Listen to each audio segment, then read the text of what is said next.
Bonjour à tous et bienvenue sur GITV. Nous sommes ici à Dijon avec le maire de la ville et président de la métropole, François Rebsamen. Bonjour. Merci pour votre temps. Alors, on est aux journées hydrogène dans les territoires. J'imagine que pour vous, c'est une consécration par rapport à votre projet. Oui, absolument.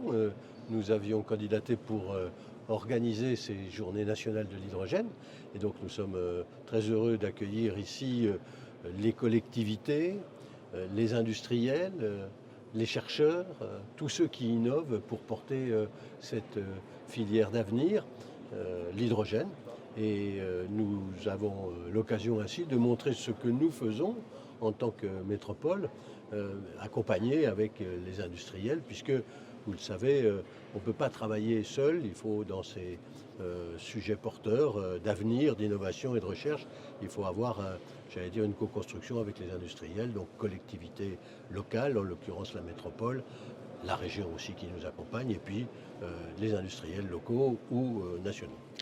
La première maille, c'est la station que l'on voit ici, qui a été inaugurée à la veille de ces journées hydrogène. Une belle station d'ailleurs est dimensionnée pour les besoins futurs. C'est même la première station en France qui est dimensionnée pour non seulement remplir d'hydrogène les bus, mais également les bennes à ordures ménagères, des poids lourds et même des véhicules légers. Et donc, parce qu'il faut savoir que ce n'est pas la même pression que l'on met en barre suivant que l'on remplit un véhicule léger, une voiture ou un bus ou un hydrogène. Donc c'est un projet complet, ce qui en fait l'originalité, par-delà le coût, parce que c'est quand même 100 millions d'euros, c'est une somme importante pour la métropole. Et ce qui en fait l'originalité, c'est que nous produisons nous-mêmes notre hydrogène, c'est de l'hydrogène vert, puisque nous avons à 100 mètres de la station Un circuit court, un circuit court avec l'usine de valorisation énergétique qui nous produit de l'électricité qu'ensuite, avec un électrolyseur, nous transformons bien sûr en hydrogène. Donc nous avons déjà les bennes à ordures ménagères. Les 4 premières circulent à partir du 1er juillet.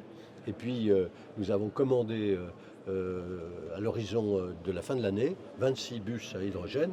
Donc nous poussons l'hydrogène. Ce n'est pas la seule réponse, mais c'est une réponse importante. Et c'est le mixte énergétique, hydrogène, puis demain électricité, chacun ayant des avantages et des inconvénients, mais qui se complètent, que nous pourrons avoir un parcours pour la mobilité absolument exceptionnel. Sur les bus à hydrogène, il y a eu quelques déconvenues par rapport à un fournisseur, mais un appel d'offres va être lancé prochainement.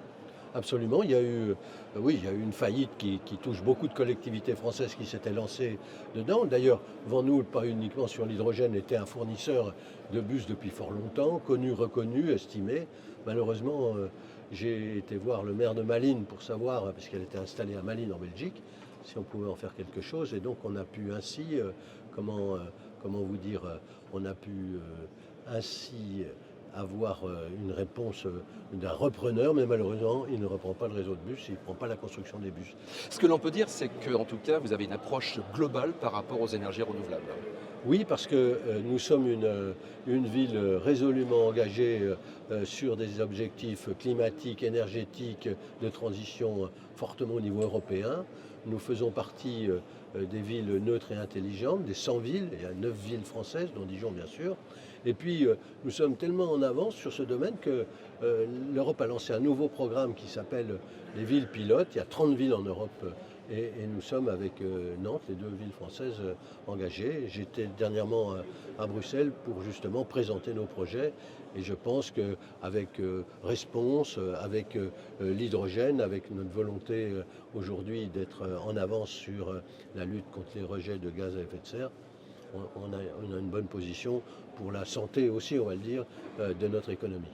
Donc Dijon, ville modèle. Merci à vous, François Rebsamen. Merci. À bientôt sur GITV. Merci.